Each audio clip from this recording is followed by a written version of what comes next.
quad, so Yeah. it's warm. It's warm. It gets stuffy really And quick. let's get a fan out. So Right. then, yeah, you got to prepare yourself in the summer, especially. Good evening, Budget Committee members. Yeah. We're just waiting for Chair Harrington here, and then we'll... Well, the chair should be here soon because we've had a Yeah, and then we'll do a roll meeting from call, and we'll downstairs, so get we're just there. transporting ourselves. Our mode of transportation, LUT will like this. Our mode of transportation is on foot. And elevators, of course. Get those steps in. Yeah. All right.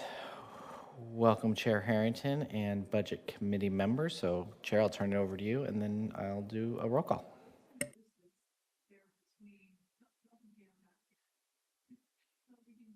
You're on mute, Chair Harrington.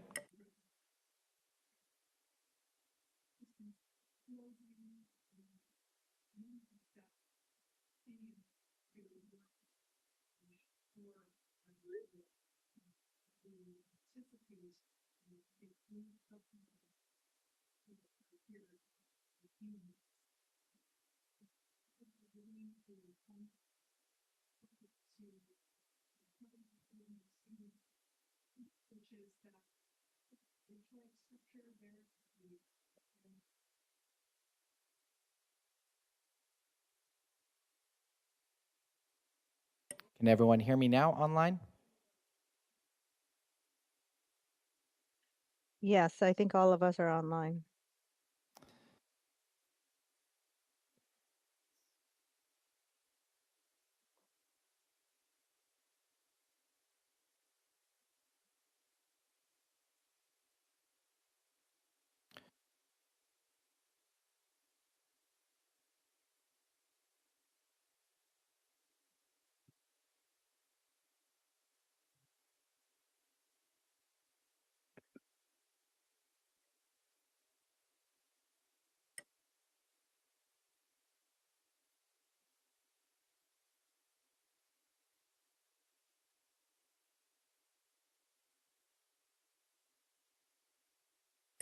All right, we're just having a technically with Chair Harrington, so she should be rejoining momentarily.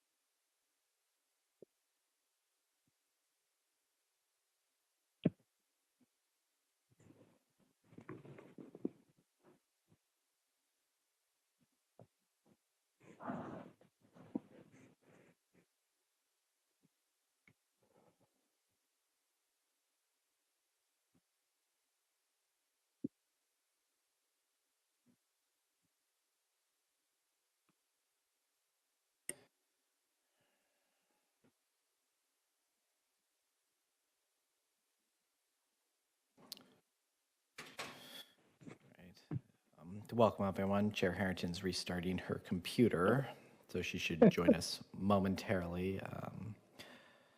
So Ms. Angie, I could do a roll call start and then add the chair if you would like me to. Okay. Right, yes, please. I was struggling with my technology too, so I apologize. It was a quick scramble. No worries. Okay, we'll start with the ESPD UMRD widget. So Richard Steinbergy. I see you there. Yes, I'm here. Pragma Patel. Yes, I'm here. Sorry, took me a second to unmute myself. No worries. Anthony Mills. Here. Okay. Bob Zawarski. Here. And Scott Hartrandt. It's Scott Hartraft, although I won't criticize you. And I'm here either way. Right. Thank you, Scott. All right. North County Services Road, North Bethany. Sarah Beachy. Here. Bruce Young. Here. Let's see. Daniel Reed. Here. And I don't see Mahesh Udata on for them, so the Maine County Budget, Karen Bullen, Here. Melissa Laird, Here. Jeff Sarafa cannot attend tonight. Sig Ulander is in the audience. Sig, are you there and can accept promotion? Okay. All right. So Sig should be joining us. And then County Commissioners, Commissioner Schneider. You forgot Joe. Thank you. I'm here. Perfect. Commissioner Willie, Here. Commissioner Fye. I'm present, but Melissa was saying Joe is here. Joe Everton. Yeah, Joe, who sorry. said Responded. yes. Yeah. He responded. And then Commissioner Willie also responded at the same time. So I didn't know if you got both of them. Yes. And then And Chair. I never responded, but I am here, Commissioner Snyder. And then Chair Harrington will be here in just a second.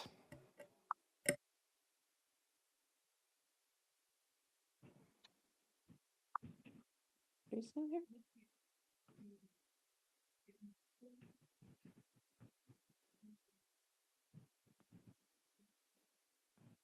Well, in the spirit of time, I will go ahead and get started. Good evening, everyone.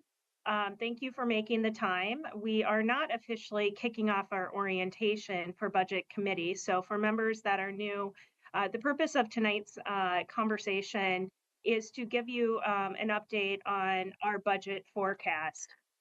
This conversation is really focused on the general fund. So I do want to highlight that some of you are special district representatives. So some of this information does not apply directly to your budget. However, in the spirit of being open and transparent, we thought it would be best to invite you all to this session. Next slide. So tonight, and Kevin had conducted roll call. I will provide a background on county services, history and context. We'll talk about aligning our organization with our available financial resources, talk a bit about board guidance, investments within our workforce, in the future, examining revenue options, next steps, questions, and dialogue. Next slide. So at this point, I'd like to turn it over to our interim Chief Financial Officer, John Steyer, who John, prior to being in his interim role, he was within our sheriff's office and has been with the county, I believe it's been 8 years, if I have the years right, John. And actually, prior to that, John actually worked at one point in his career for NATO and managed NATO's budget. So I just think that's a fun little factoid about John. So John, can I have you walk through our budget committee members? Thank you for the introduction. Yes, so 6 years, the sheriff's office as of this month, so excited to be here. And yeah, I did some fun work with NATO and also in the Pentagon and other places in the Army. So I'm really excited to have this position and to work forward with the budget this year. We did do a roll call with everyone. And so I just, I did want to highlight, so we're still short one member for the North Bethany County Service District for roads, and we're working on that. And also just want to make sure as far as contact numbers, I know I've reached out and contacted many of you, and also Brenda Bartlett has also been in contact. So just to make sure we're informed of, keep you informed on times of things and whatnot. The next meeting will be the 14th April, where we'll do the actual budget orientation. And some of you that may have been on the committees before have had that orientation just on budget law and the process. And so I'm looking forward to that session. Did you want to do other introductions, Tanya, or just? Yeah, I think in the spirit of time, let's pause on that. And I have been known to actually just jump right into the content and forget to actually introduce myself because I've been in back-to-back meetings with the board and others all day. So I'll introduce myself for those members I haven't met before. My name is Tanya Angie, and I have the pleasure of serving as county administrator and budget officer for Washington County. I see Chair Harrington. Thank you for being able to problem solve your technology. I had problems too, and I see your hand is raised.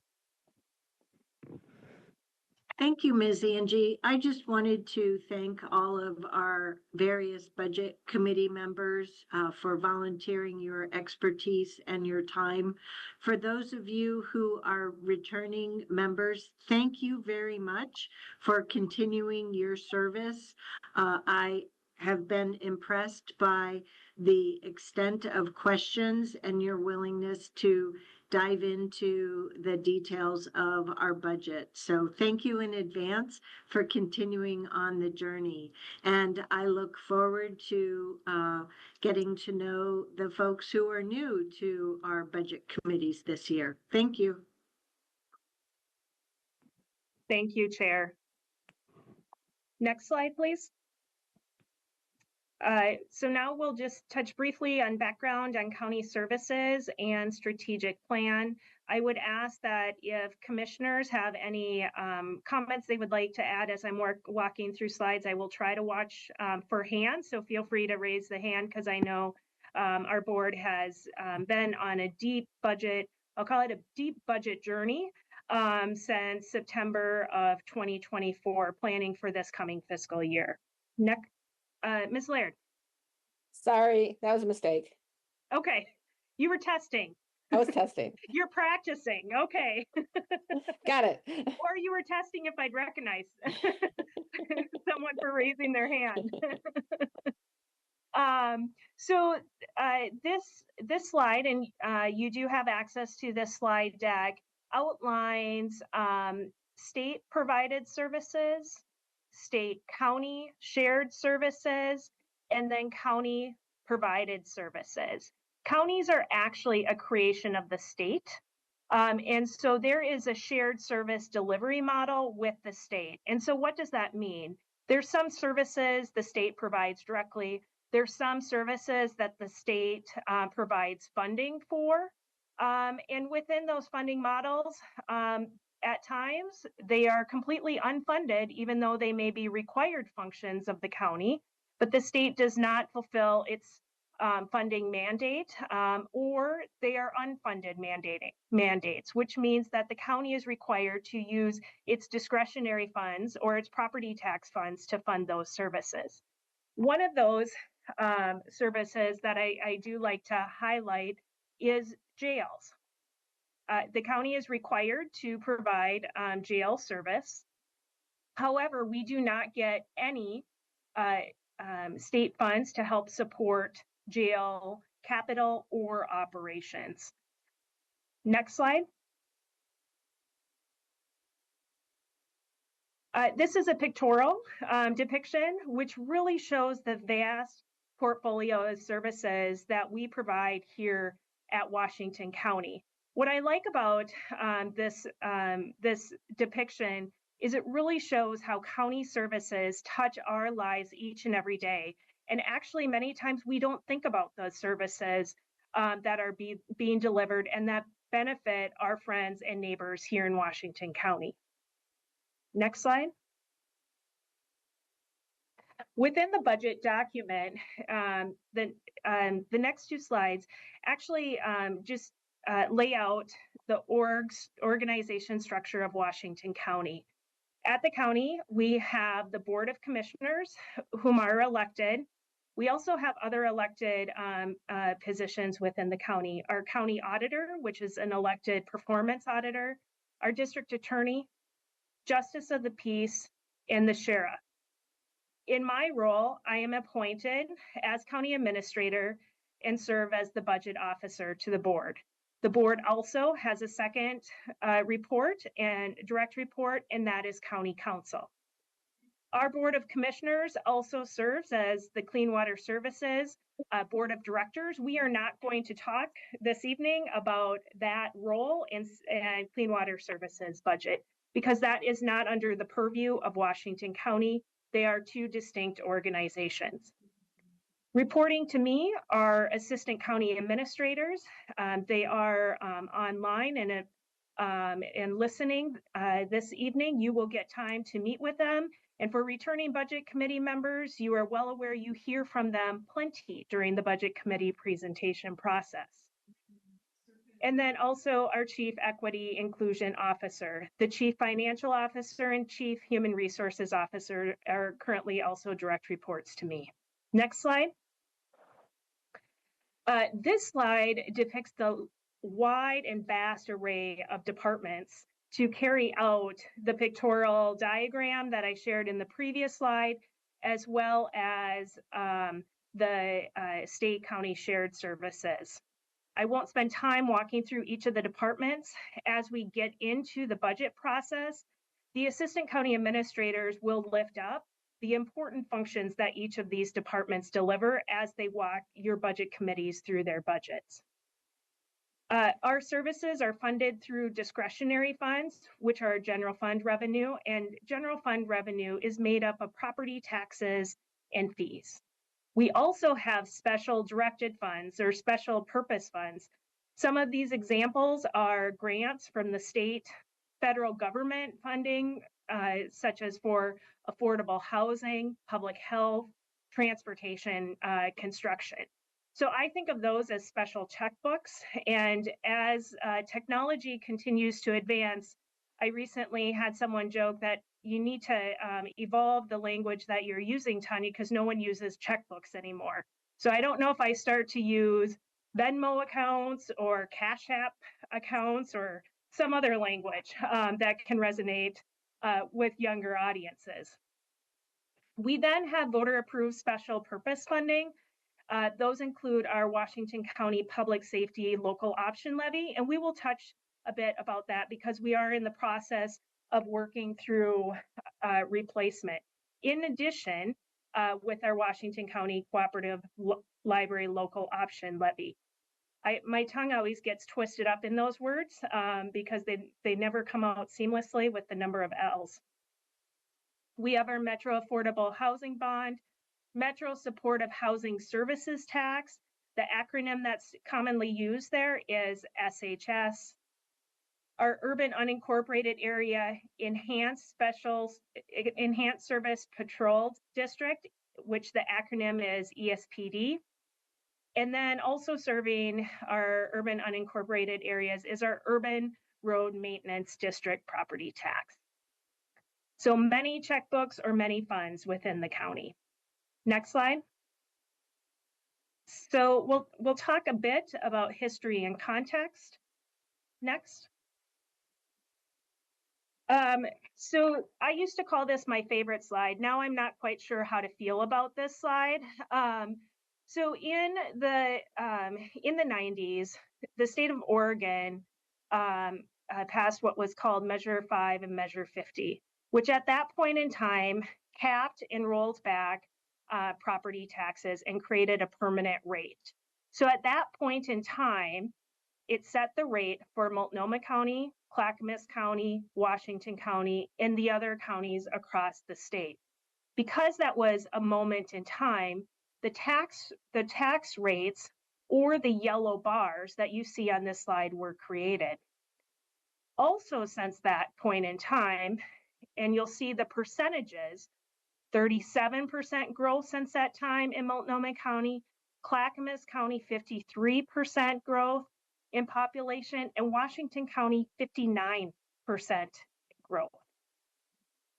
If you look at the Washington County column, of the yellow, at that point in time, when Measure 5 and Measure 50 were enacted, the county had two serial levies. One, MISTIP, which stands for the Major Street Transportation Improvement Program, and two, WCCLS, which is the Washington County Cooperative Library System. So those serial rates were rolled into our permanent rate. And the board made the policy decision to continue those serial rates moving forward underneath within that permanent rate, the yellow. So the dotted or dashed red line, $1.35 is what Washington County has been living within to provide other general fund services during this period of time. You can see the vast difference in these bars between Clackamas and Multnomah County. Many times from community members, I am asked a question in my role of, well, Clackamas County is able to provide this level of service, or Multnomah County is able to provide this service. And one of the reasons that can potentially be attributed to is the financial structure that we're required to live within for our permanent rate.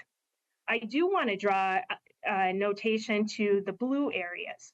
I had mentioned a couple of our countywide local option levies, being the library levy as well as the public safety levy. So those are contained within that blue box. That is how we've had some growth headroom to continue to maintain those vital services for our Washington County community. Next slide. So your property tax dollars are at work. The county has the responsibility of appraisal services within our A&T department, as well as the collection of taxes. We then distribute those taxes out to the to all taxing districts within the county. Of each dollar that we collect at Washington County, the county retains 16.3 cents of the dollar. The rest of those dollars are distributed.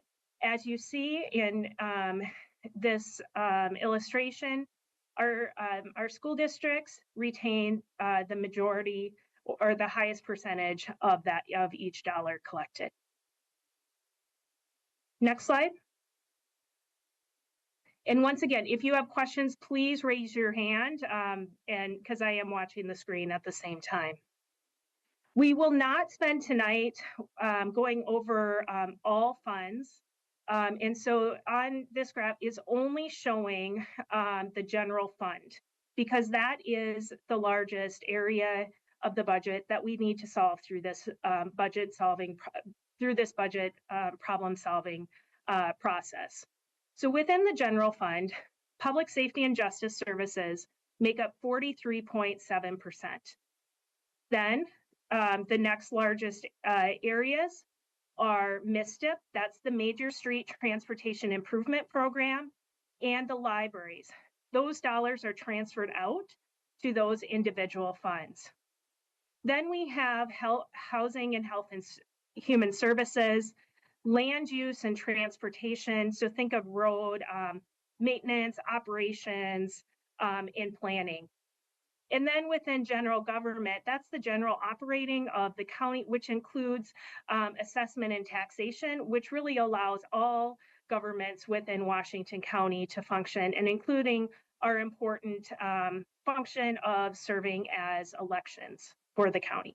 We will dive deeper into this as we go into the budget, but just in context setting, just want to highlight this chart for now. Next slide. So at the county, not all county revenue is the same. We have unrestricted, which is our general fund, and our general fund, as shown in the previous slide, funds activities such as our public safety and justice, so our sheriff's office, jail, our courts, district attorney, juvenile services, community corrections, assessment and taxation, which includes vital records and elections, public health, recording services, and veterans services. As we have limited funds, these are competitive to the vast and wide needs of the community that we serve. And then we have restricted funds, so those other checkbooks or those Venmo accounts, and those are limited by law or contract for a specific use. And that's why we have them separated in funds, so that we make sure that we are transparent and open, and that we are aligning to any funding restrictions that we have, so we maintain those funds in Washington County. So there's no sharing of funds. If another fund is short funds, they're separate business activity. This can include grants, fees for direct service, and room tax, or also called our transient lodging taxing. Some examples of this are health services, waste disposal fees, building permits, court fines, and fees. Next slide. So here, this is our 5-year general fund forecast. And our 5-year general fund forecast actually looks pretty similar to most local governments, with expenditures increasing at a higher pace than revenues. Right now, what we are projecting is that our expenditure rate is at 5.5%, and our revenues are 4.1%. Part of that is due to Measure 5 and Measure 50, that our property taxes can grow at 3% by 3% annually, plus growth. We are very fortunate here in Washington County to have experienced approximately about averaging a 4.25 growth rate, which is built into our assumptions. As we continue to have our development areas grow out, that is a risk area, because that growth rate can slow down, which would then impact this graph and the widening between the revenues and expenditures. We also are assuming having a 4.25% growth rate in our strategic investment program transfer. That is also, the acronym is SIP, and that is the Economic Development Incentive. I will talk about that a bit in an upcoming slide. Our personnel services are projected at 6%. So this is cost of living increases, health insurance, and other related contractual obligations for bargaining units, as well as our non-represented employees. And then materials and services, we do a 10-year look back at materials and services and look for trends and how that will forecast out into the future years. Our forecast assumes that all things are the same. And I can say that there is not one same day here at Washington County. So this does not account for increases, for example, in case count or other service area growth needs. It is just based on assuming all variables stay the same, which we know they don't in our community. Next slide. So as serving as the board's and your budget officer, I have the fiscal responsibility and the positional responsibility to present to the board and your budget committee a balanced proposed budget. And so that means we need to align the organization with our fiscal resources. Next slide. And we've been on a journey. We are committed to transparency, and that is part of this conversation with you all tonight. We are also meeting, last week held a meeting with city managers, special district managers, CBOs, community-based organizations. The board will be having a town hall with elected officials, and then also a community one as well. As you can see, over the last, and this is the 5th year, we have had to right-size budget gaps while continuing to invest in county core services. County core services to maintain our essential services. We currently are replacing our enterprise resource planning system. This is a finance system, how we do payroll, human resources, how we manage timesheets, issue payments to vendors. And our current system is no longer supported and is 23 years old. And so we are looking forward to going live with our new system at the end of calendar year 2025. The go live date will be the first step, and then we will continue to find efficiencies as we work through that go live process. The county we're in the 2nd year of our comprehensive capital improvement plan. This is planning out for our facilities, transportation needs, park needs, and technology needs. We're still continuing to determine what the financial sustainability path is to align with those needs, and we are making progress. The county has completed its first ever facility condition index so that we can use that data to better inform the critical needs that we need to program first within the facilities portion of our capital improvement plan. We are undergoing really important jail planning study. Our jail is the smallest jail per capita within the state. Due to workforce challenges, we currently have 3 pods closed. We are collectively, and I say we are, the board support, the sheriff's office, human resources, county administration office have all worked hand in hand on helping establish a workforce strategy. We are filling positions. It does take for each deputy, jail deputy, prior to being, in essence, able to work within a pod, it's a 10-month training process. So it takes time to staff up. And that is just our existing jail footprint.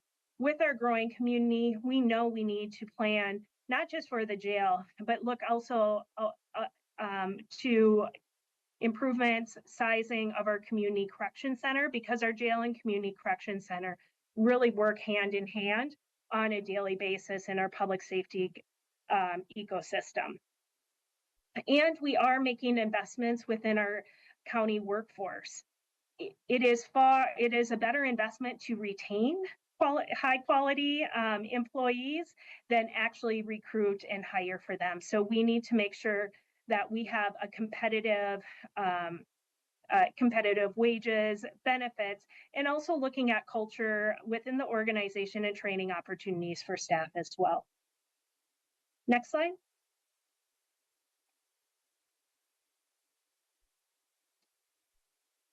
So this is a history of where we've been with our general fund right sizing. I will just kind of highlight a couple of the key actions taken starting in fiscal year 21 and 22. At that time, we were facing a $12 million gap. Budgets were asked to submit 2% reductions across the board. And so I call this a one-size-fits-all approach, and I can confidently say our budgets and our departments are not a one-size-fits-all approach, and they would tell you that, give you budget committee members that same feedback. We were able to use $6 million of general fund resources saved from staff time that were directed to COVID-19 at that point in time. It's hard to fathom, but going back to that point in time, we were during the COVID years. We used one-time increase of SIP to general fund. I want to highlight this because this has become one of our budget principles. We knowingly transferred reserves to fund ongoing operations. That is not a sustainable budget process that actually helps from a fiscal or budget sustainability. It is a way to kind of put a Band-Aid on to buy time in a planning process. There are very minimal new staff positions and very small or minor increases to materials and services. As we continue to take a closer look at our budget and needs, we found ourselves in a $31.1 million gap for fiscal year 22-23. And this is where we really started to put into the action of minimizing one-time funds for ongoing operations. I will say that principle is a best practice principle from GFOA, which is the Government Finance Officers Association. And that for local government is the premier kind of go-to for best practice within finance. We denied new position requests. We postponed new facilities and IT capital project. At that point in time, we did not have a CIP. So we did not have the intel to know really what our capital needs were for our facilities. And we froze several vacant positions. We cut fleet replacement vehicle contributions. And part of that reason is in 22-23, we were facing significant supply chain challenges. And once again, we were also in this midst of COVID. So we were seeing lower vehicle mileage driven within our fleet. Next slide. Then in 23-24, we continue to evolve our practice, knowing that our departments and budgets, as we learned more, it was not a one size fits all. So departments were instructed to submit 4, 7, and 10% scenarios. There was no COLA or cost of living adjustments for department and county administrative leadership, and a limited increase in COLA, 3.5% for all non-represented employees. I will say that was an action we took because we wanted to provide as much service to the community as possible. On the flip side, what happened is that put us further behind market in several of our position classifications. We set our health and our human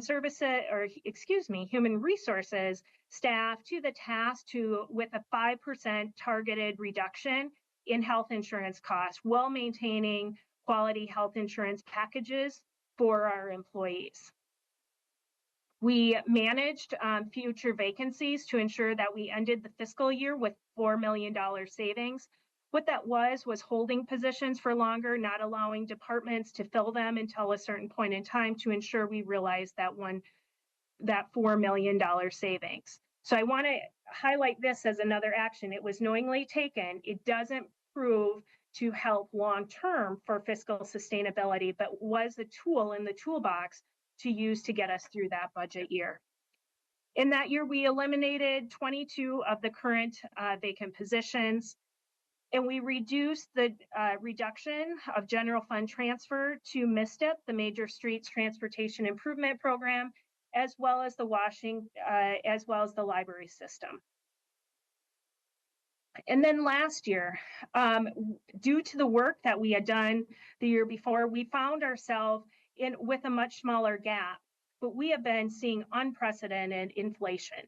And this is not just from personnel, it is materials, services, and goods. So the scenarios asked of departments were a flat budget scenario, 3% and 5%. We eliminated or temporarily froze some of our general fund positions and reduced the general fund transfer to transportation and libraries by the 5 and 7%. We use SIP funds for facilities, capital projects, or limited duration support for a program called the Housing Production Opportunity Fund. I do want to say we were using the funds, the funds that were not part of the operating transfer and above the need of our reserve target for one-time resources, for capital resources, not to fund ongoing. Next slide. So where do we find ourselves this year? So we have continued to make progress. We are still being impacted by, it feels like, continued unprecedented growth in material services, personnel costs. So we found ourselves this year with a $9.9 million gap. And this is partly due to health insurance. We have our health insurance percentage crosses 2 fiscal years, is on calendar year, and our budgets are in fiscal year. I said that incorrectly. So for this calendar year, we're fortunate we only had a 10% increase in health insurance. Next year, we're projecting a 15% increase. Therefore, we're budgeting 12.5%. The county is one of the only jurisdictions that does not pay the PERS pickup for employees. This means that employees pay the 6% PERS contribution in lieu of COLA, in lieu of COLA or cost of living increase for employees in this proposed base budget. We have included adding the 6% PERS pickup. That will do 2 things. It will make us competitive within the marketplace, and it will help adjust some of bringing us up to market comparables for many of our classifications. The state also required a PERS increase this year. And then, as I mentioned, we have just general CPI increases. There was a loss. You see the orange bar is 52% of our gap, and that is part of our strategic investment program. We have been very fortunate to have a community partner in Intel, and the county has benefited for the last 30 years from a 2005 SIP agreement with Intel. That agreement expires, and therefore the Intel will be now moving from SIP payment to paying property tax. So that means that their property tax will be split between all of the taxing jurisdictions. The county will retain 16.3 cents of that. So what is that impact of that loss? That net is 10.6 million to the general fund. Next slide. The county is not alone in general fund gaps. These are just some of the entities that have been covered in the media recently. There are many more with their gaps. At least a third of Oregon cities are reporting general fund shortfalls, and we are actively working with the Association of Counties to understand the greater context of also what counties are facing. From early indications, I would say it may be somewhere around that number, but I don't want to confirm until we have confirmation from the Association of Counties. Next slide.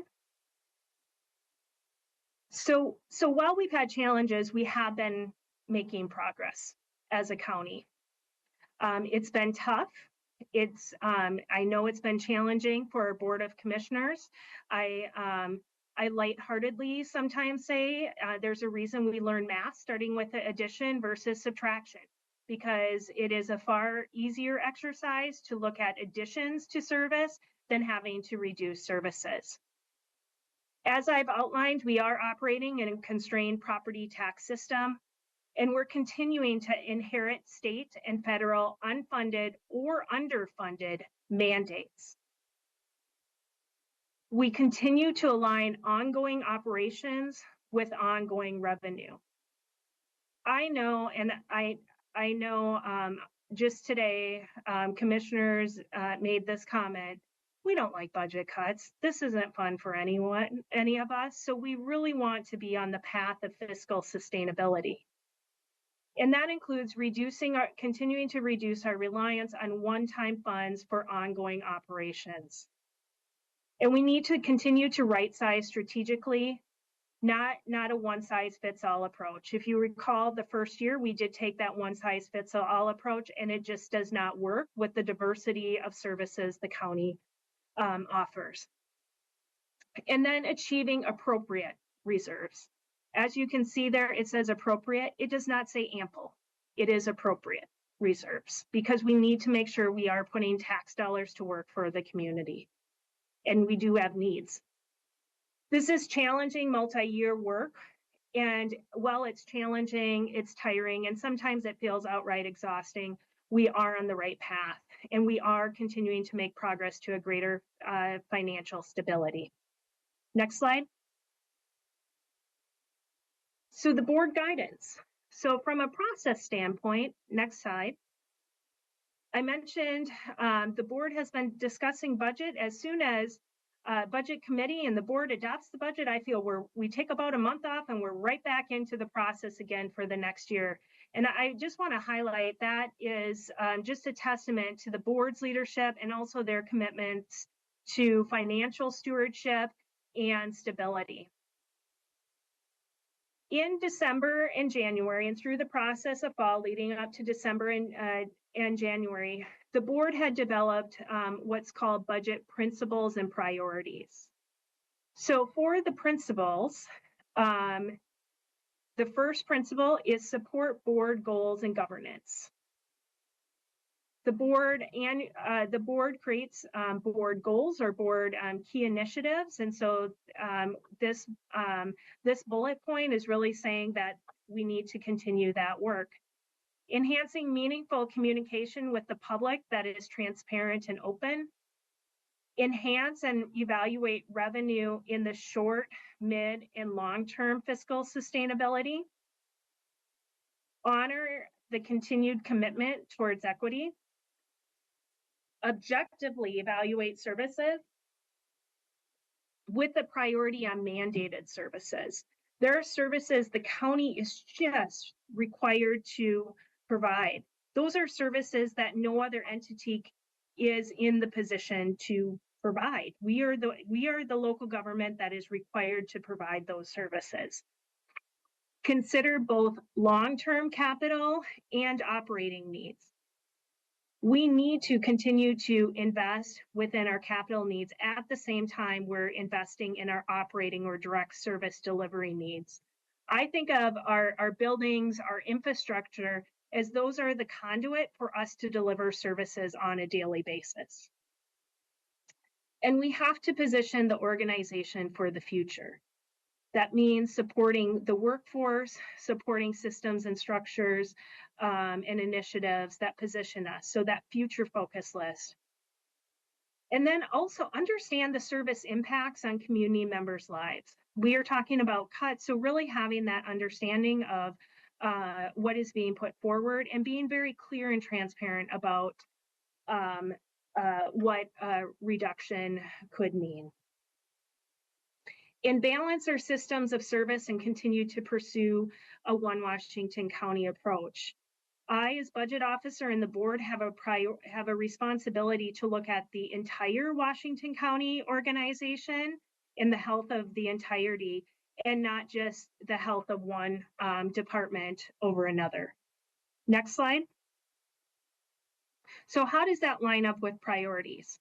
Focus on a fiscal plan to address immediate, mid, and long-term budget issues.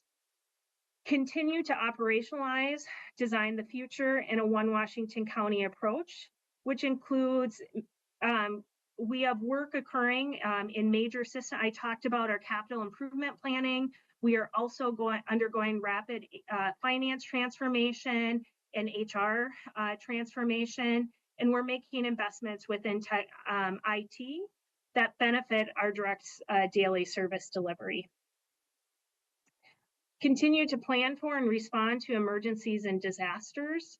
We are seeing more and more frequent needs to open our EOC. Sometimes that's not an in-person EOC, and let me decode that acronym, our Emergency Operations Center. Sometimes it's virtual. And so we are experiencing year-round events, from heat to cold, from ice to rain to fire, etc. Support a connected multimodal transportation system in partnership with the federal, state, cities, and region. Value and retain our employees, including training opportunities, as we build a financially sustainable organization. I will say one of the things I feel that in many of departments we have cut way too far is training for our employees. And we need to invest in our employees to make sure that we are delivering quality services and we retain employees. Next slide.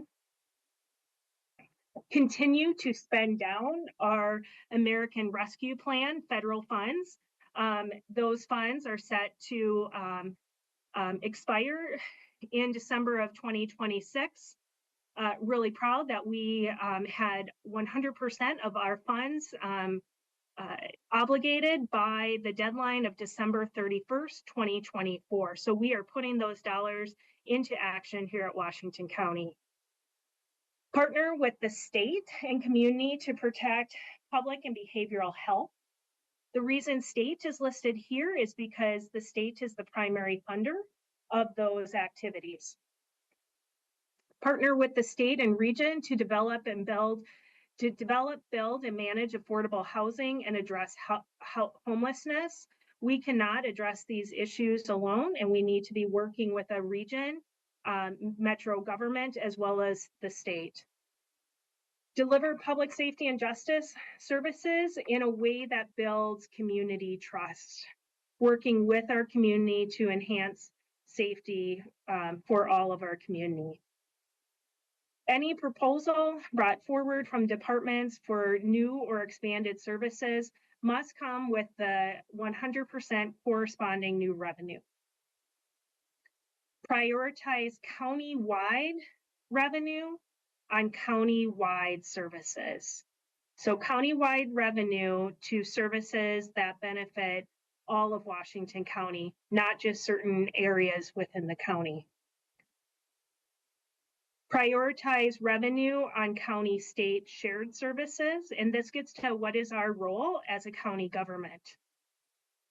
And then also address known budget requirements to deliver mandated services, such as our shortage within juvenile detention beds, jail staff hiring challenges. I mentioned some of the jail staff hiring challenges previously. Next slide.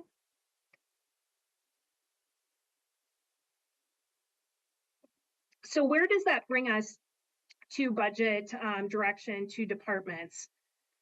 The goal to close the gap is 20.5 million.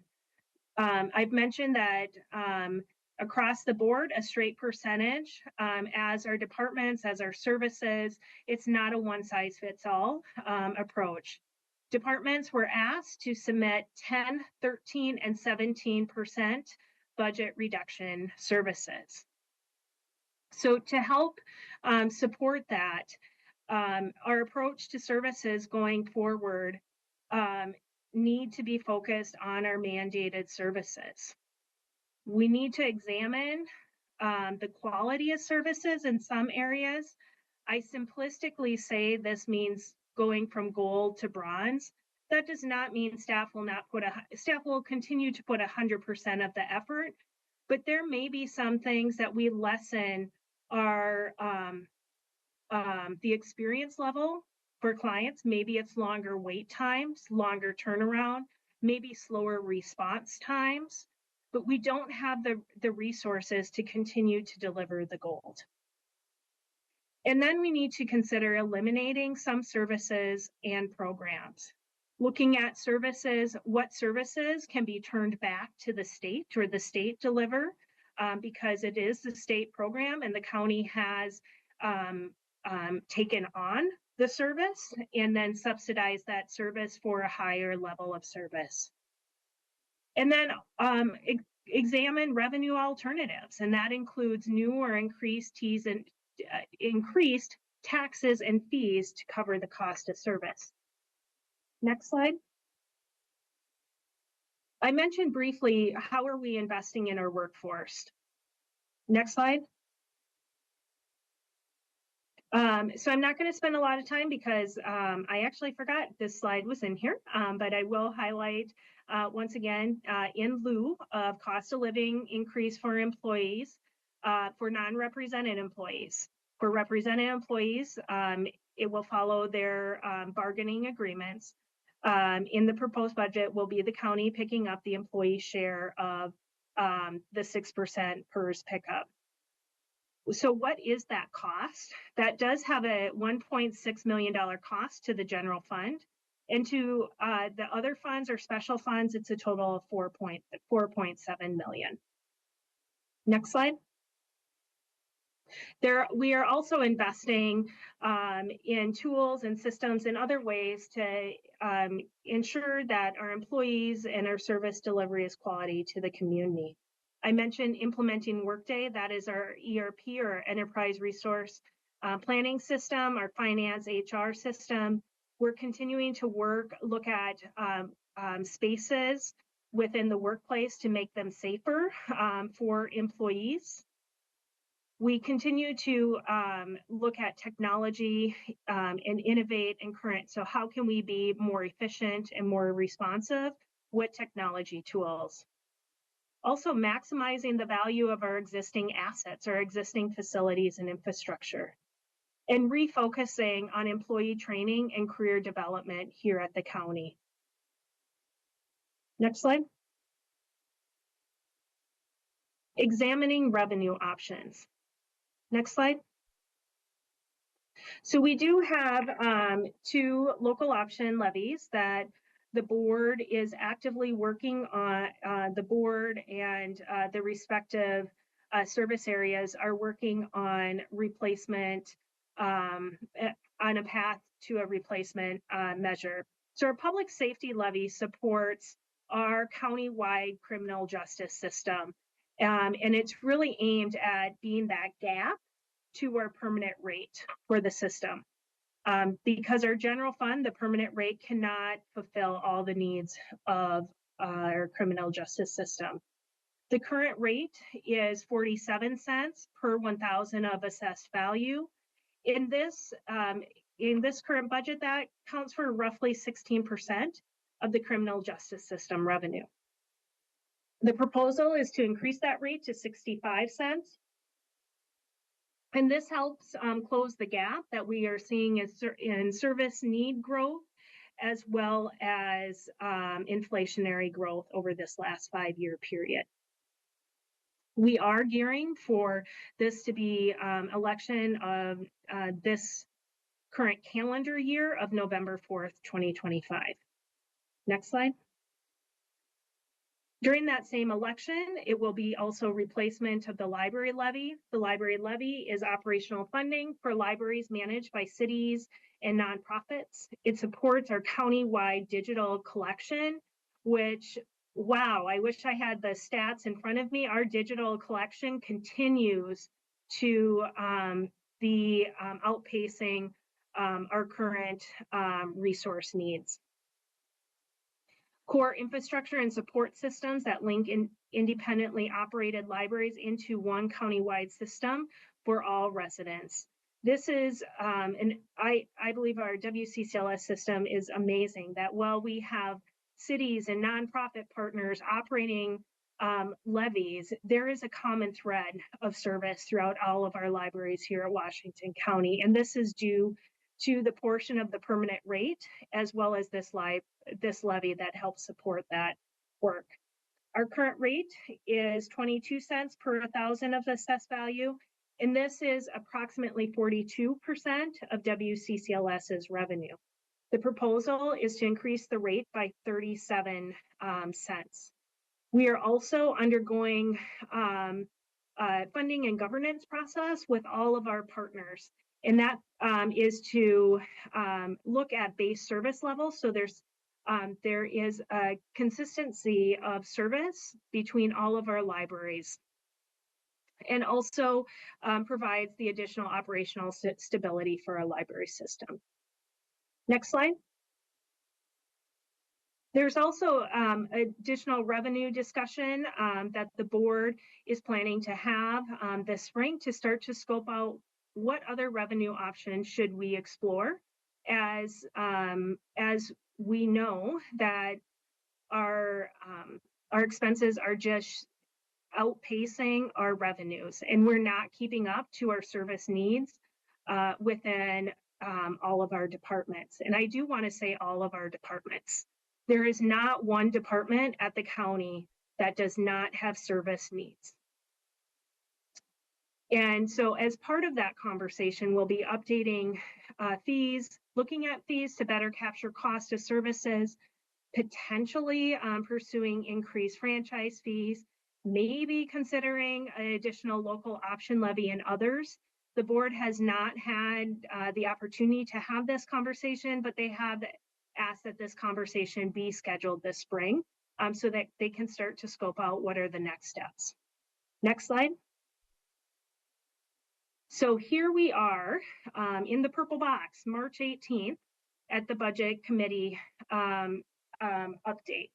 We will be having a Budget Committee orientation on April 14th. On April 28th, the proposed budget is released. At that will be the meeting that you will receive your budget document, and you will hear my budget message. You will then I'll call it homework time, when you get to review the budget, start creating your list of questions that you have, And then we will have budget committee meetings scheduled May 14th and 15th. On May 20th, there will be the budget committee and public hearing and vote on approval. And then the budget from the budget committee then goes to the Board of Commissioners for public hearing and vote on June 17th. We also have community outreach comms activities, and that is the lower bar on the screen. So this week on the 19th, the board will be hosting an update for city special district electeds. Then on the 28th, we will be pushing out through communications that the budget is released. And the board will be hosting a community info session on May 12th. Budget Q&As, so question and answers for returning budget committees. You're familiar with this process, but we receive questions from community, we receive questions from your budget committee. We will be posting the answers to those collective questions on May 16th. And then through this process, I am communicating with employees through employee info session, emails on the budget, etc. And then we do actually at the end of summer have the opportunity to really celebrate where the board, the chair and the board have the state of the county to really talk about the great service delivery in action here at Washington County. Next slide. Ms. Angie, if I might. Yeah. Oh, yes, I missed your hand. If you go back to the previous slide. So here in this meeting, we have members of our 3 different budget committee meetings. There's the Washington County Service District for lighting, and I'm just using slide number 3, the joint ESPD URMD, and then our smallest, the North Bethany Community Service District for roads. At this juncture, given that a majority of the folks serving on our various budget committees out of the collective set are community members and volunteers, do we know what days the ESPD URMD budgets are going to be, and then the North Bethany Community Service District for road presentations, so that they can target the time that they're going to need to, for example, take off from regular day jobs? So thank you for that question, Chair. We are actively working on that. We hope to have that to committee members prior to the April 14th budget orientation. The latest we would have that to you would be at the budget orientation, but we aim to have that to you before. We know that your time is precious, so we want to make sure that you have those times on your calendar. In addition, another piece of feedback that we received last year is especially from, not from the Washington County General Budget Committee, but for our districts is, what page do I start on? So that I'm not lost in this large book. And so we will be also aiming to help the specific committees to know kind of where do you look when you get this large document from the county. Thank you. And I think it's really important at this juncture on this slide to ask our non-county board members, non-county commission members, so all of our community members serving on these budget committees. Do you have any questions or any needs specific to this timeline slide and when the meetings are? Because now is a really good day to put your questions or information needs out there. So Chair Harrington. Yes, hello, Karen. Good Karen to see Boland you. here. So Yeah. I feel like the emails have come out to allow me to put these meetings in my business calendar. So if you don't know about that, I just want to let you know, I think they're doing a good job of sending those messages out by email. So I would imagine most people have been communicated with in terms of what to put on their calendars. I don't know about ESPD and Special District Light, but I know for the main committee, we've been given the opportunity to know things ahead of time in terms of dates and times. Yeah. Well, it's particularly, we have a few new members on the joint ESPD URMD, as well as, we have returning members. Thank you, Sarah, for example, and Daniel and Bruce Young for being on the North Bethany Community Service District for roads. So I'm just trying to make sure that you all have the level of information you need to target your time. That's all. And Scott, as well with ESPD URMD. So you don't have to attend the whole Washington County Service District for Lighting #1 meeting set. You're welcome to if you'd like, absolutely. But just trying to make sure we're being respectful of your time. That's all. Yeah, thanks for her. No, the email that's come out so far has been good enough, I think, to help the initial planning. Terrific. Thank you, John Steyer and team, for doing that. I see Pradna and Sarah each have their hands up. Yeah, so Chair, I am a returning member on the, the URMD and ESPD committee. I just was wondering, there is an orientation next month that is related to what you were saying. Since I have gone through this process before, is that optional or is that mandatory? Like, I'm still in town, so I don't have any concern. I'm just curious if something comes up. It's really, the way I look at it is it's an opportunity for us to come together, remind ourselves of the process, and just try to flag if we have any other information needs before all the I's get dotted, the T's get crossed, and presentations are finalized. So I don't recall, Ms. Angie or Mr. Steyer, if any part of the material is different or whatnot. If you want to comment on that, go right ahead. We have not reviewed that slide deck yet. So there have not been changes in state budget law, so I don't think there's going to be major changes. One of the things that I have just noticed that happens during budget orientation is sometimes it's the interaction with fellow budget committee members, or maybe what you're hearing from community that you can bring to light and ask those questions at that point in time that can be valuable. But we do acknowledge that time is precious for budget committee members too.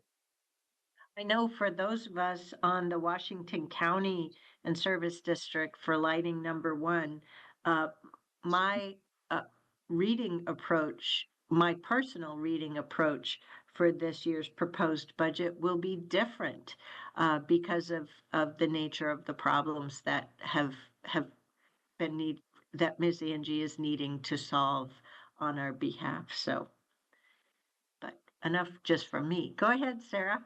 What's up? Hi, I just wanted to say I think I need caught up on the materials and any links and the calendar. I don't actually know that I've been officially appointed yet. So we were in contact over the last couple of weeks about that. So I need caught up personally on any information that's been sent out to this date. And then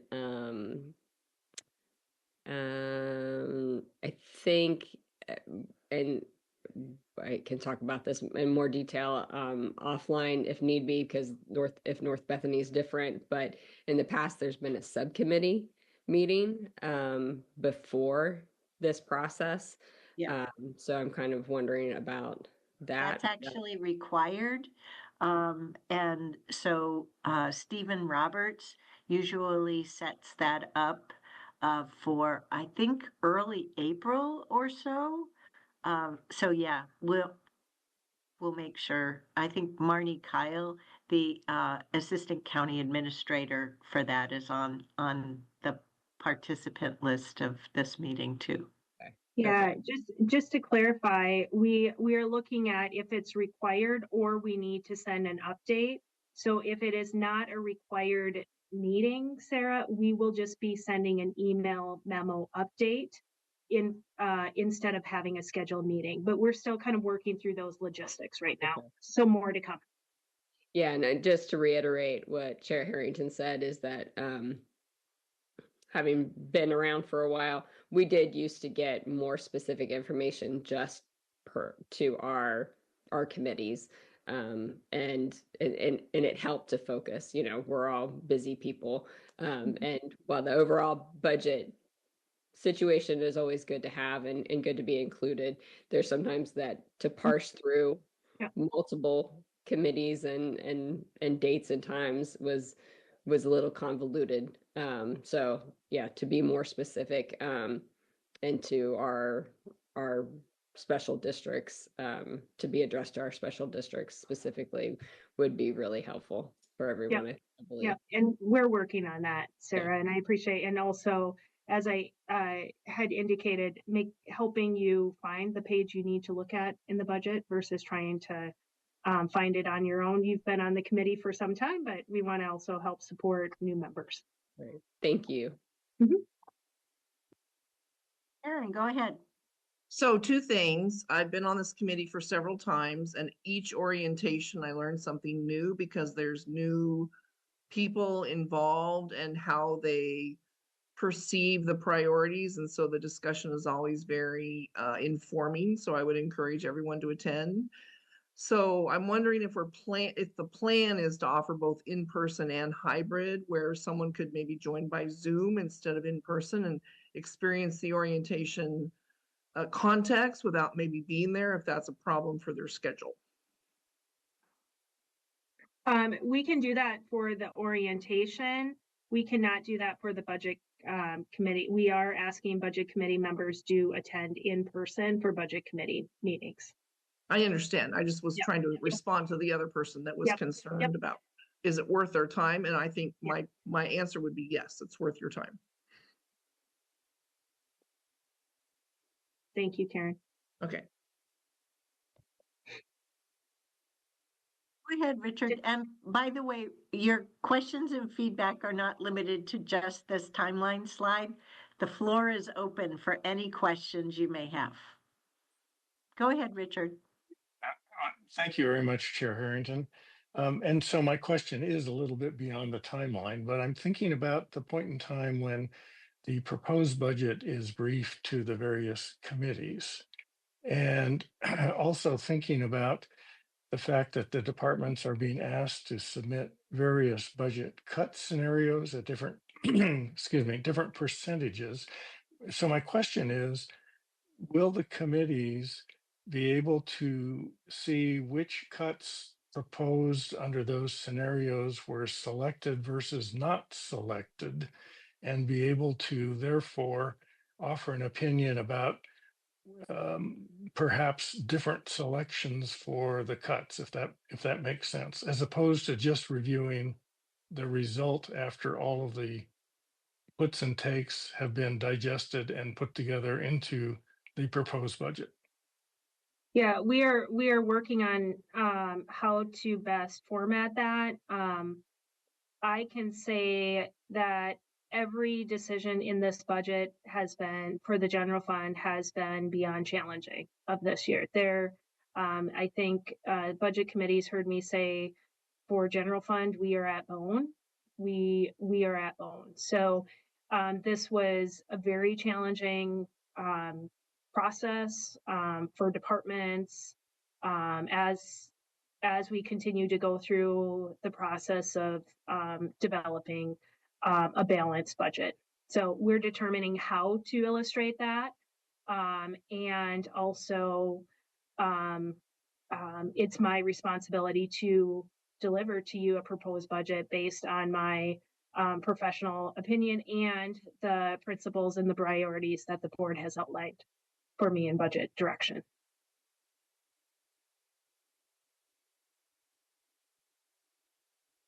Go ahead, Melissa. Thank you. So in light of that, looking at the decisions that you made, what would be really important, and I was wondering if we'd be able to get to know a little bit more about, is what was your process, what was your methodology in making those decisions? So like Dick said, you got a whole plate full of different options and different menus and different cuts. And so how did you use those priorities and principles and stuff, and to come down to actually make those decisions? And one of the things that comes out for me is this focus and approach on making sure that we're including and focusing on our mandated services, those services that only we can do, and that we really want to evaluate those services relative to those mandates. Will we be able to see what you articulated as those mandated services and how you went around making those decisions to decide the cuts that you made and the decisions that you made? So I'm going to say a yes and to that, Melissa. So the process will be laid out in the budget message that is delivered, and I'll call it the beginning documents within, or the beginning sections of the budget. In the budget document, as well as the presentations, the assistant county administrators will lead you through what reductions were made and why those decisions were made, but more importantly, being very clear of what that service level impact of those decisions would be are for this budget year. So it is a yes and to that. Also, as I continue to welcome you and the budget committee members to continue to ask those questions through the presentations too, if you're looking for more clarity. Yeah, so I know you can't give us, the cuts that you're making on those decisions now, but if you could, as early as possible, give us the guidelines on how you made those decisions and methodology, what you considered those mandated services for the county that the county has to provide, because that's part of their governance. That would help, give us a little bit more education, keep us more on track of what you bring us along to your thinking, so that we understand kind of how you went around making those decisions and what you considered were those core essential mandated services that, guided your decisions and were, major parts of making the reasoning behind some of the cuts you made and some of the cuts you didn't make. I hear you. We'll determine how to weed that, Melissa. Thank you. Mm-hmm. Go ahead, Karen. So as you produce additional information, it might be helpful to say number of school districts and then number of libraries. So I don't know if it's 13 libraries or 16 libraries. It might be helpful for people to know how many you're talking about when you talk about those particular areas. Okay. You mean with the tax distributions? Anywhere you talk about the library system, I think it's 16 library. I mean, I think the general public, 9 cities plus how much? Yeah. There's 9 cities plus there's at least 2 nonprofits, but there's total of 13 sites. Yeah. For libraries though? For libraries. Yeah. 16? In the cooperative. Is that the right number? No, we'll make sure you've got that. Okay. Yeah. Well, I had a presentation at CPO 6 about the number of libraries, and it didn't sound like it was quite the right number. So I just want a clarification of the number of libraries that WCCLS supports. There are 13 member library locations. Okay. Thank you. I think they just added one, didn't they, out at the lake? Didn't I see that announcement? Some little library. Teeny tiny little thing? Yeah. So I saw that. We'll make sure in your budget information, you will have an overview of the WCCLS system. I think the public would appreciate understanding the quantity of what we do, not just the quality and the number. I think, we as much context as we can provide is helpful. Yeah. In my opinion. For example, there are over 200,000 unique property tax bills for 64 taxing districts just in Washington County. I think that's helpful context, right? People have to understand where all those numbers come from. Yep. I think, in my opinion. Yep, we've given that feedback the last couple of budget seasons in wanting more of that context.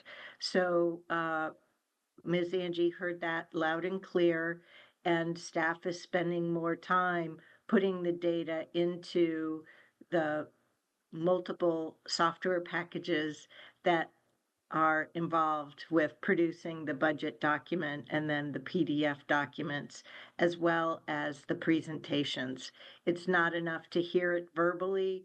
A bunch of the statistics we've been hearing verbally need to be actually written down and included into the budget documents. Yep, they're working on it. Yes. Thank you. I appreciate that. Thank you so much. Bet. Well, hello, Scott. I don't think you and I and other members of the board have had a chance to meet you before. So thank you for joining the ESPD URMD Budget Committee. Yeah, happy to help. I've got an engineering background, and seems like all the math is kind of a good fit for that. I had a couple of related questions.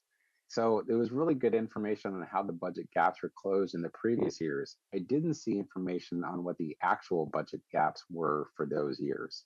Having that information, I think, would be at least interesting to have.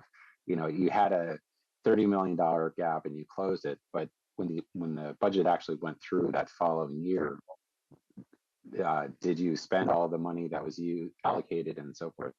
And then kind of along the same lines, if we're looking to close a $20.5 million gap for this year, do we need to aim a little bit deeper, sadly, to make sure that we hit that number? This is the budget gap as Ms. Angie is putting the proposed budget together. She is required to bring us a balanced budget. Okay. So having solved the gap. Yeah. Ms. Angie and John Steyer can speak to what our spend rate is on the budget for you as well. Yeah, well, bring that back as a follow-up question on the spend rate, because I don't have that. As we've cut budgets, there is really little that gets put back into year-end contingency or fund balance, because we've trimmed and trimmed and trimmed. So there's not that overhead, and that is, I will just say, of concern as we continue to cut, because there are unforeseen circumstances that do occur during any fiscal year. Yep. That is why we do need to make sure that we have appropriate reserve levels if that happens. The board does have budget supplementals, so if there would be significant unforeseen, there could be emergency supplementals that staff could come to the board with, and or they would follow our supplemental process. So there's some tools in place, but there's no, and I don't mean to sound crude, but there's no fat on the bone at this point in time. Yeah, it's not so much fat on the bone, but every now and then you hear these news stories of so-and-so county had a hack and lost access to all their services and gets wiped out for weeks and all these recovery things. And I always get nervous when the contingencies start to run really low in my engineering projects. I'm just trying to see what kind of carefulness room there is. Makes sense. Good question. Keep those coming. I have a logistical question because I don't remember how we've done it in the past.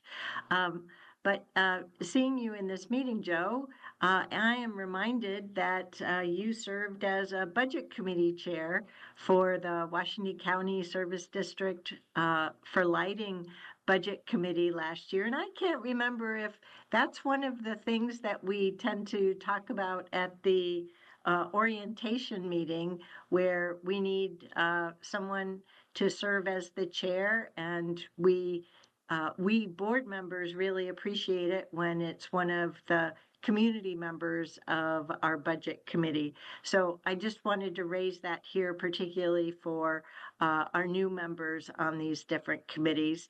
And I know I missed the introductions at the beginning, but if it wasn't already covered, we have our new Board of Commissioners member, Jason Snyder, who is very skilled at public budgeting, given his years of service on the Tigard City Council, as well as serving as mayor in the city of Tigard prior to joining us here at Washington County. So we have a few new faces. Are there any other so this was the first time that we've had an update session for our budget committee members. And this was following on the recommendation and request from last year to make sure that you budget committee members had more of an opportunity to understand the journey that the Board of Commissioners is on with Ms. Angie in our setup of the budget context. As we go from having revenue and expenditure early forecasts to identifying what the budget gap may be, and really what that overview context is. Prior to boom, April 28th, you get the whole budget and we start hearing about it. So we just wanted to ensure that we were making our best effort to bring you along. There isn't any further information that we'll be getting as board members between now and the proposed budget. This is the context. I see Karen and then Anthony Mills.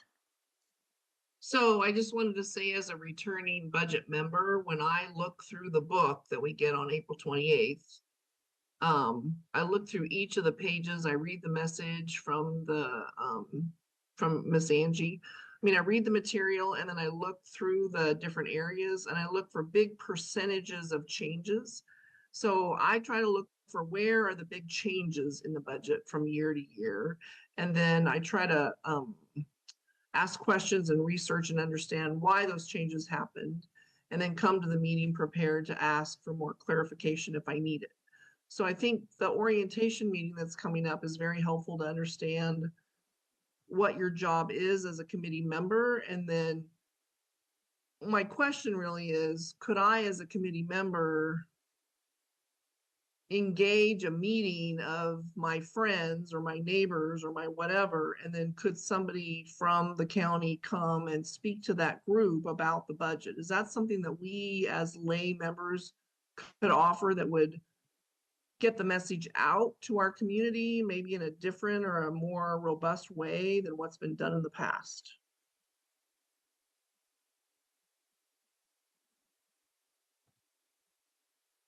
Well, I think this is one of those situations where we spent some time talking at our orientation about what your responsibilities are as public officials and state requirements. Once we have the proposed budget there, that does limit the extent of conversations you can have with other members of the budget committee. And while I appreciate the offer, I can tell you this, that our staff is super busy supporting all of us as budget committee members during that whole month of May as we work towards budget approval. And then it's still not done because the board has to finish its work leading towards budget adoption. And it's why on that timeline slide, you see that after the budget is adopted, we've got the summer state of the county, as well as the board hosting additional information sessions for our greater community to do just what you talked about, get the word out. So, as we go through this process in May, we may have all kinds of different ideas about how we go about doing that. Okay, thank you. You bet. Mr. Mills, go ahead. Thank you, Chair. I had a question about the SIP program. Miss Angie said that it was sunsetting, and there seems to be some confusion. And if no one can clarify it right now, then maybe in the future. But my understanding over the years is Intel and other SIP program participants have been paying the real estate taxes on the land and the buildings, but not on the personal business machinery inside them. So what has changed is the strategic investment program does continue as a tool, but the 2005 Intel agreement, as well as an agreement with Genentech, which was a rural SIP, slightly different, have each retired. And so she spoke to the changes where you're correct, they were paying property taxes on the land and the buildings. And it's all that specialized equipment inside where, in lieu of paying property taxes on that, they instead were paying a different fee structure that had been negotiated using that SIP tool. But now that 2005 has retired, all that specialized equipment returns to the tax rolls, which has upside. And I can't remember, we had a work session on this at one point with, I think, assessment and taxation. And I recall a slide where it talked about the different taxing districts. So they experienced much more upside. But for us, since the community service fee or the SIP fees are no longer paid, we're getting less revenue. So for each of the property tax dollars, we're now only getting 16.9% of that. So that's why overall we have a net loss of funding on this first year of that plan having been retired and that machinery returning to the tax rolls. Okay, thank you. So just for clarification, they've been paying property taxes on the land all along? Yes, okay. Land and the buildings. Yep. Did that answer your question, Anthony?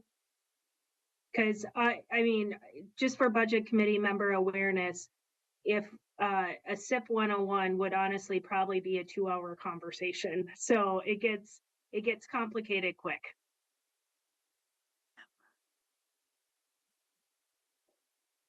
Go ahead, Melissa. Thanks. So I just want to say this, I thought this was a very good presentation. I listened to all 3 of the roundtable discussions that you guys had from December forward, and I think it's a good consolidation of all that information to bring everybody around. And I appreciate that, and thank you. Although I did watch those, it was good to hear it again. I think, always hearing things 2-3 times is good. You learn a little bit more, you get more insight. So thank you so much for that. And hopefully the rest of our members appreciated this time to get kind of brought up into the process. One of the things I was kind of expecting was, we won't have any more information from you guys until the orientation meeting, until we see the book. And I was hoping in this meeting we'd get a little bit of the insight, just going back to my first question, on how the decisions are being made, because they're being made now. I know that all of the departments have done their cuts and they presented all their information. In the first week in March, you guys had the belt meeting, the leadership meeting, where you went off site with all that information and made your decisions.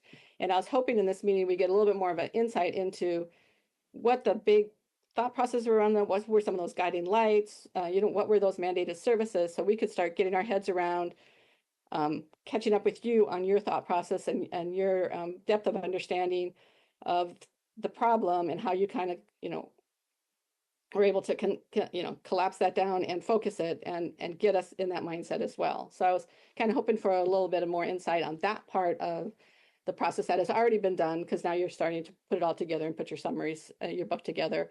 And Angie, could you speak to Oregon budget law? I understand you can't tell. Yeah, I understand you can't tell us the decisions. So it's more on the methodology. Is there a list of mandated services, and could that be made publicly available to us? Hey, these were things we considered that were mandated. That doesn't say what your decisions are, but just lets us know you know, what services, you know, because there's a couple times in here we talk about mandated services and making sure that we're doing those things that county government's required to do, what only we can do. But we don't have a list of those. And I'm sure that was key in your decision-making process. Don't need to know the decision, just need to know some of these foundational thoughts and ideas that have focused and guided your decisions. I was just hoping we could share more of that with us tonight. Melissa, you're asking for information that we as board members have wanted to have for my over 6 years of being on this board. Great minds think alike. Yeah, it seems like you could share some of that stuff without, I don't know the law, but it seems like you're not giving the answer, but you're giving some methodology and context. So I am not prepared at this point, you know, to go through that, so that we will have that as a follow-up. The board had directed staff, and we were fortunate to be able to use ARPA funds to conduct what was first look at Washington County's service levels, which includes mandated services. We're currently working on a time to follow up with the board and present that information to the board on our service level assessment, which includes outlining mandated services. When we do have that ready, I will make sure that staff send that to the budget committee as well, Melissa. We do not, unfortunately, have a clear guidebook of what is mandated and what is not. And the sheer challenge is there are shades of gray in every mandate of compliance with those mandates. So we're currently, we've been actively working on that. So we'll provide that information when it goes to the board to you. Great, thank you. And when we say mandated, it's not state mandated. These are mandated what we need to do as a county that no one else can do. We'll provide you that level and how we define a mandated services when we provide that information. Okay, because I keep in my mind that usually goes along with some state law or rule, and it's different than that. It's more than that, right? State rules aren't always as black and white as Ms. Angie has tried to speak to. So more to come on that. Great, thank you. Mm-hmm. So how are we doing, folks? Any other questions on tonight's content?